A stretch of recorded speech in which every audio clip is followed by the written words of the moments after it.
Welcome to City Limits, the show that explores the fun, fascinating people and places in cities just like yours.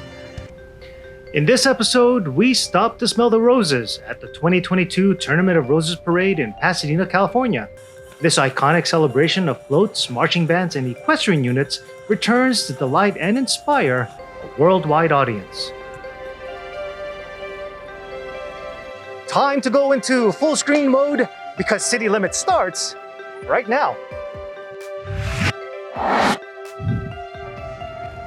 The theme of the parade is Dream, Believe, Achieve, referencing the power and importance of education. And what better backdrop to frame this discussion with than high school marching bands whose members are walking to the beat of their own educational drum. Going along with the Dream, Believe, Achieve theme of the Rose Parade, I'm actually a substitute teacher in the local Glendale Unified School District. So changing the lives of students and being able to pass that along is amazing. But I am actually starting a nonprofit here in LA for girls baseball. So that's the goal next year, is to try and actually get them on a float. And we'll see how that goes. I think it's just so important that they emphasized reading also with this Dream, Believe, Achieve. And having LeVar Burton as the chairman, or the, what is it called? The Grand Marshal. That was wonderful.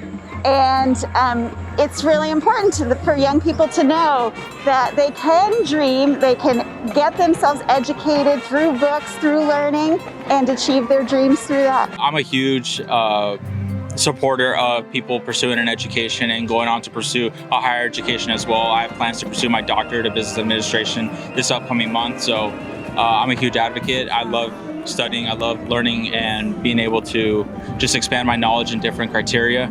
And she's also expanding her education as well, and I'm sure she can elaborate on what she's doing as well. Yeah, I'll be graduating with my bachelor's in July, and then I'll head to my master's for marketing. So that's exciting because it's nice to be able to extend your education, and I think knowledge is a beautiful thing.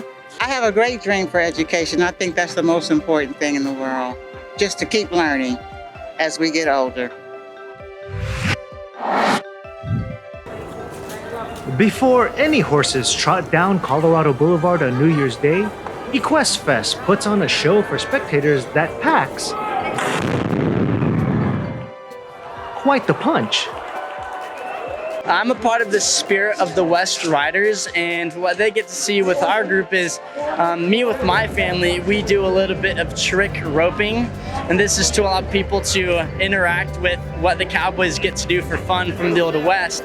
And the Spirit of the West Riders have different individuals that have different talents, such as we do trick roping, and you also have other people that do mounted shooting as well, like you'll see over here in the arena today. I love being able to teach people how to spin the trick rope because it's something that I love to do. It's something I've been doing since I was age 4, and to get other families involved and to share this talent with them as they're coming in, it's a pretty unique opportunity. We have people coming from all over the world here.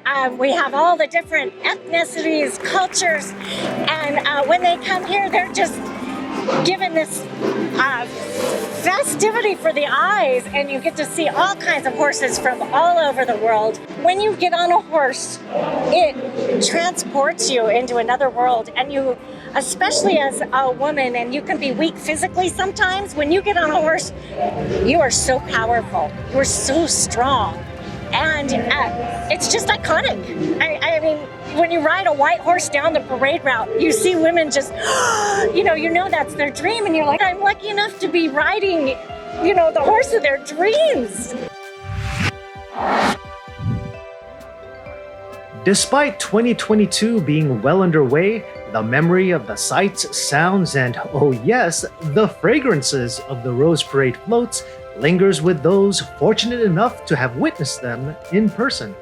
I've watched the whole Rose Parade on television before, and even growing up as a kid, you've seen them several times. But there's nothing in comparison to when you actually see it in person.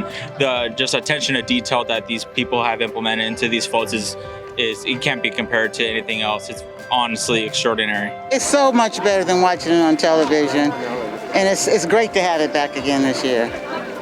It's just absolutely amazing to smell the flowers and see all the people that go into this. I did not grow up in the area, But for Southern Californians, it is a big, big deal. And it's been around for over 100 years, and they just love it. And I think it's very unique in that we have such beautiful floats, and I'm loving getting to see the detail of them up close. It's amazing what kind of things are on these floats. The Rose Parade is definitely a really unique opportunity to get to watch all the different floats going down. All of them are covered head to toe with flowers or something that's based off of plants. And you get to see just so many different bands, and just really appreciate you get the opportunity to see this going on. So much time goes into this big event, and I wish that you could see it in person. And if you ever get the chance, make sure you watch it in person because it is so spectacular. 2022, I wish that it's a healthy, happy new year, full of amazing smells like these beautiful flowers and roses, but a lot of love and happiness throughout 2022. I think it's just really good to come together as a community and to be here for one another and support the art that is present. My top plans for 2022 are really to probably have patience in all that I do and what I expect of others. I think it's been a really tough year, and people are coming, doing the best that they can. I know I'm grateful for all that I have, and so gratitude is really something that I'm moving forward with. If there's a point of interest or an interesting person in your town, don't be surprised if our crew rolls up to see for ourselves just what the buzz is all about. For City Limits, I'm Alan Bosoyahe. Visit us on eaglenewslive.com and follow us on Eagle News Live YouTube, Eagle News Live Facebook, and on Twitter @Eagle News Live.